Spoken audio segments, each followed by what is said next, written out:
കുടുംബകോടതി വിഷയങ്ങളുമായി ബന്ധപ്പെട്ട് വരുന്ന പുതിയൊരു വീഡിയോയിലേക്ക് എല്ലാവർക്കും സ്വാഗതം. വീഡിയോ കാണുന്ന ആർക്കെങ്കിലും കുടുംബകോടതി വിഷയങ്ങളുമായി ബന്ധപ്പെട്ട് എന്തെങ്കിലും സംശയങ്ങളുണ്ടെങ്കിൽ കോൺടാക്റ്റ് ചെയ്യാം. WhatsApp number +91 79 94 97 14 19. ഒരു വട്ടം വിളിക്കുവാനുള്ള കൺസൾട്ടേഷൻ ഫീസ് 500 രൂപ. ഗൂഗിൾ പേ ചെയ്യുക. സ്വന്തമായി ഗൂഗിൾ പേ ഇല്ല എന്നുണ്ടെങ്കിൽ ഫ്രണ്ട്സിൻ്റെ ഗൂഗിൾ പേ ഉപയോഗിച്ചുകൊണ്ടും എമൗണ്ട് പേ ചെയ്യാവുന്നതാണ്. കൂടാതെ മെമ്പേഴ്സ് ഓൺലി വീഡിയോസ് കാണണമെന്നുണ്ടെങ്കിൽ താഴെയുള്ള ജോയിൻ ബട്ടൺ പ്രസ് ചെയ്ത് മെമ്പർഷിപ്പ് എടുക്കുക. കൂടാതെ വിവിധ വിഷയങ്ങളുമായി ബന്ധപ്പെട്ട് വരുന്ന വീഡിയോസ് പ്ലേലിസ്റ്റിൽ അവൈലബിൾ ആണ്, കാണുക.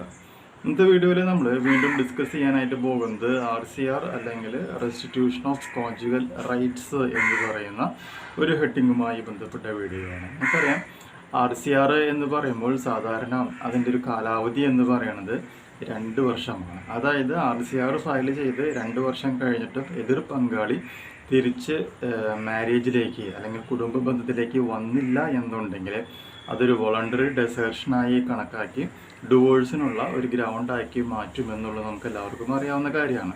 എന്നാൽ പുതിയ ഒരു നിയമപ്രകാരം RCRൻ്റെ കാലാവധി എന്ന് പറയുന്നത് 2 വർഷത്തിൽ നിന്നും 1 വർഷമായി കുറച്ചിട്ടുണ്ട്.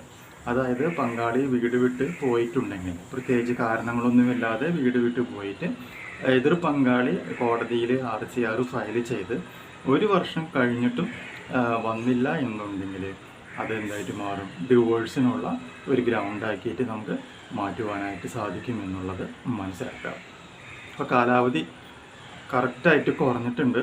അതുകൊണ്ട് തന്നെ കാര്യങ്ങൾ കുറച്ചും കൂടിയും ഈസി ആയിട്ട് മുന്നോട്ട് കൊണ്ടുപോകാനായിട്ട് സാധിക്കും.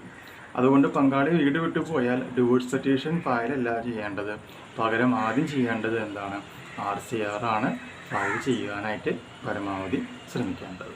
ഈ ഒരു ഇൻഫോർമേഷൻ നിങ്ങൾക്ക് യൂസ്ഫുൾ ആയിട്ടുണ്ടെങ്കിൽ തീർച്ചയായും നമ്മുടെ ചാനൽ ഒന്ന് സബ്സ്ക്രൈബ് ചെയ്യുക. തൊട്ടടുത്ത് കാണുന്ന ആ ബെൽ ബട്ടൺ ഒന്ന് എനേബിൾ ചെയ്യുക. പുതിയൊരു വീഡിയോ ആയിട്ട് വീണ്ടും കാണാം. ബൈ.